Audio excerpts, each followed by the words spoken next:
지난 시간에도 잠시 말씀드린 바가 있는데 몇 해 전에 우리 교단총회에서 보낸 우편물을 받았습니다. 그 안에는 스티커가 들어있었죠. 거기에는 신천지 추수권 출입금지라는 문구와 함께 출입금지를 뜻하는 쇠사슬이 그려져 있었습니다. 동봉된 문서에는 그 스티커를 교회 출입문에 부착하라고 안내되어 있었고요. 사실 저는 이걸 붙여야 하나 말아야 하나 좀 고민했었습니다. 교회는 누구에게나 개방되어야 하고 누구나 초대되어야 하는 것 아닌가요? 그러니 누구나 환영한다는 걸 붙여야지 누구는 들어오지 말라는 걸 붙이다니요. 그것도 교회와는 잘 어울리지 않는 굵은 쇠사슬이 그려져 있는 스티커를 말입니다. 하지만 결국은 붙였습니다. 제 신념이 꺾여서가 아니라 먼저는 총회의 사업에 협조하는 의미였고 또 하나는 만에 하나 신천지가 우리 교회를 침투하였을 때 그 경고 스티커가 그들에게 법적인 책임을 묻는 장치라는 얘기를 들었기 때문입니다. 하지만 솔직히 지금도 그 스티커를 볼 때마다 마음이 개운하지는 않습니다. 누구나 초대해야 할 교회에 어떤 특정 집단에 있는 사람만은 오지 말라고 하는 게 과연 옳은 것인가 하는 생각이 여전히 들기 때문입니다. 하지만 오죽하면 이렇게 해야 할 정도일까요? 그만큼 폐해가 만만치 않았다는 뜻입니다. 오늘은 교회에서 이처럼 강력한 수단을 써서라도 막으려고 하는 이단이란 과연 어떤 존재인지를 공부해 보려고 합니다. 무엇을 이단이라고 하는지를 알아야 그들의 위험성을 알 수 있게 되고 한편으론 우리가 믿는 복음의 본질을 알 수 있게 되기 때문입니다.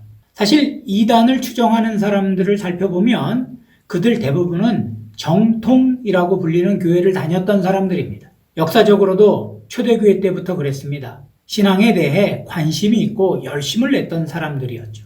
따라서 이단이 무엇인지를 아는 것은 정통의 교리를 수호하는 또 다른 방법이기도 한 것입니다. 이제 그렇다면 이단이 무엇인지 그 정의와 무엇으로 이단과 정통을 구분하는지 그 기준을 살펴보겠습니다. 지난 강의에서 우리는 정통과 이단을 구분하는 기준에 대해 공부하면서 이단이란 정통의 바른 생각과 가르침에서 벗어난 그릇된 생각과 잘못된 가르침으로 교회에서 거부된 분파라고 정의한 바 있습니다. 이는 이단이 우리가 믿고 있는 신앙과 신학에 있어 근본적인 문제에 대해 반대되는 의견을 가졌거나 그 해석상의 오류를 주장하는 분파들이기 때문입니다. 물론 모든 분파가 잘못된 건 아니라고도 말씀드렸죠. 지난 강의에서 말씀드렸다시피 교단이나 교파와 이단은 구분해야 합니다. 교단이나 교파는 신학과 신앙의 근본적인 진리에 대해 공유하지만 성경 해석과 강조점의 차이가 있다 보니 생긴 분열에 의한 것이라면 이단은 성경 자체를 다르게 해석하며 진리가 아닌 것을 믿게 하는 분파입니다. 즉, 겉모습으로는 기독교의 모양을 가지고 있으나 그 본질은 기독교의 진리와 상충하는 주장을 하는 걸 이단이라고 부르는 겁니다. 이렇게 이단들이 기독교의 근본적 진리에 대해 상충하는 주장을 하게 된 이유로 두 가지를 생각해 볼 수 있을 것 같습니다. 그것은 진리에 대한 의미의 변화와 의미의 확장입니다. 먼저 진리에 대한 의미의 변화란 성경이나 성경의 전승이 전하는 진리를 왜곡시키거나 자기 마음대로 각색시켜버리는 행위를 뜻합니다. 예를 들면 선악과를 인간의 성적 타락의 의미로 본다든지 또 예수께서 십자가에서 어찌하여 나를 버리셨나이까 라고 하신 말씀을 예수 구원에 실패한 증거라고 주장하는 것과 같은 것입니다. 그 다음 진리에 대한 의미의 확장이란 교회가 공인한 성경의 해석의 범위와 교회가 지켜온 전승의 범위를 넘어선 주장을 한다는 뜻입니다. 예를 들면 예수 외에 다른 신적 존재들이 메시아로 왔으며 성경 외에도 구원의 진리를 알 수 있는 방법이 있다고 주장하는 것과 같은 거죠. 아무튼 이렇게 진리에 대해 그 의미를 자의적으로 변화시키거나 지나치게 확 확장해서 해석할 때 정통의 범위를 벗어나 기독교의 진리와 상충하게 되는 주장을 하게 될 수밖에 없는데 교회는 이를 이단으로 규정해 왔습니다. 하지만 사실 이런 진리에 대한 의미의 변화와 확장이라는 면에 있어서 그 범위를 누가 판단할 것인가 하는 것에 대한 문제가 있을 수 있습니다. 시대적 변화에 따른 성서 해석을 무엇까지 가능한 것으로 볼 것이며 어디까지 확장할 수 있는지를 누가 허용할 것인가 하는 것이죠. 물론 그 허용의 주체는 정통이라는 이름의 교회입니다. 그러나 우리가 이미 앞에서 살펴본 바와 같이 교회에는 성경 해석과 그 강조점의 차이로 인한 많은 교파가 있지 않습니까? 이는 같은 문제를 보면서도 진보적인 교단에서는 충분히 허용 가능한 범위의 변화와 확장이라고 볼 수 있으나 같은 문제를 보수적인 교파에서는 매우 위험할 정도로 확장된 범위와 심각한 변화로 여길 수 있다는 뜻이기도 합니다. 예를 들면 우리나라에서는 대부분의 교단들이 안식일 교회를 교리적 이단의 범주에 넣습니다만 어떤 나라에서는 해석의 차이로 보아 교파의 범주에 넣고 있는 것 같은 것이죠. 즉 교파마다 각자 다른 입장을 취하고 있다는 말입니다. 사실 로마 가톨릭 같은 경우엔 이단을 규정하는 일이나 성도들을 이단의 폐해로부터 보호하는 데 매우 용이합니다. 왜냐하면 성경을 해석하는 권위가 바로 교회, 즉 교황에게만 있기 때문이죠. 그러니 이단을 판단하는 것도 교황의 결정에 따릅니다. 하지만 우리 개신교는 그렇지 않습니다. 개신교는 한 개인이 성경을 해석할 자유가 어느 정도 주어져 있죠. 즉 개별적 자유와 은총의 범위를 가톨릭보다 훨씬 더 넓게 인정한단 말입니다. 그렇다 보니 종교개혁 이후 발생한 이단은 대부분 개신교 계통입니다.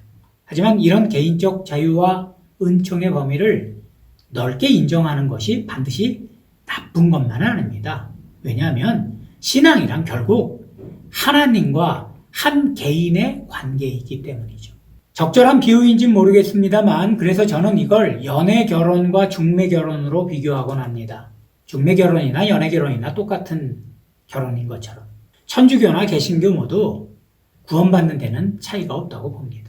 하지만 이왕 결혼하는 마당에 서로 알콩달콩 사귀면서 서로에 대해 하나씩 알아가고 그 마음이 완전히 합하여 결혼해서는 그 마음으로 사랑하며 살아가는 것과 그냥 정해진 사람과 결혼해서 그럭저럭 살아가는 것은 여러 면에서 차이가 있는 것 아니겠습니까? 아무튼 개신교의 신앙은 이렇게 개인적 자유와 은총의 범위를 넓게 인정하므로 약간의 위험성을 내포하고는 있으나 그런 긴장감으로 인해 오히려 사랑의 깊이와 강도 그리고 그 관계성이 더 돈독해지는 것이라 하겠습니다.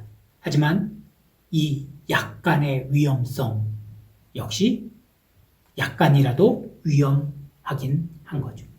사랑의 자유를 인정하다 보니 간혹 그 사랑이 잘못된 사랑으로 발전할 가능성도 있다는 겁니다. 그렇기 때문에 교회의 지도가 중요합니다. 마치 열애 중인 자녀에게 바른 사랑을 가르치고 훈계하는 어른이 있어야 하는 것처럼 말이죠. 이렇게 교회의 지도가 중요하기 때문에 어떤 교회를 다닐 것인가 하는 것, 즉 건전한 교파에 속한 교회를 다니는 게 중요한 것이고요. 아무튼 우리 개신교에서는 이단의 판단을 각 교단이 하고 있습니다. 하지만 아무런 기준도 없이 각 교파가 자기 마음대로 그 기준을 정한 건 아니죠. 우리 개신교는 모든 신앙과 교리의 척도는 성경에 있다고 봅니다. 그리고 이런 성경에 근거하여 개신교회는 대부분 이단을 다음에 5가지 기준을 지나친 변화라고 본질을 훼손시켰거나 지나치게 확장하여 그 범위를 벗어난 경우로 보고 있죠. 그 5가지란 첫째, 신구약 성경을 신앙과 삶의 유일한 규범으로 삼고 있는가 하는 것이고, 둘째, 그리스도의 구속 사역의 완전함을 인정하느냐 하는 것이며, 셋째, 성경의 권위를 능가하는 계시가 없다고 인정하느냐는 것. 넷째, 건전한 상식과 윤리적 태도의 적합성과. 다섯 번째, 성경이나 교리를 빙자하여 혹세무민하지 않는가 하는 것입니다. 물론 이에 대해 말씀드린 대로 지나치게 보수적으로 해석하거나 적용하려는 교단이 있는가 하면 좀 더 포괄적으로 보려는 교단도 있죠.